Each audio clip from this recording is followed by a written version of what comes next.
Hi, today my beautiful girlfriend gifted me new switches, the ACO Cream Yellow Pro switches. They are the upgraded version of ACO's Cream Yellow V3 switches, and this is how they look like. Here's a quick side-by-side comparison of the Cream Yellows and the Cream Yellow Pro switches. The Cream Yellows are 3-pin linear switches with a polycarbonate housing, a palm stem, and a PA bottom housing.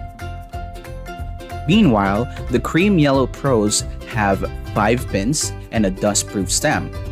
This means they're more stable on the board than the Cream Yellows. I haven't tried them yet on any board, but from what I've heard, they're absolutely better than the Cream Yellows out of the box, and they have a clackier sound profile. I'm not yet sure which keyboard to use for testing.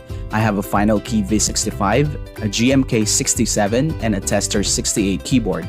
Which should I use? Let me know. I'm excited to try these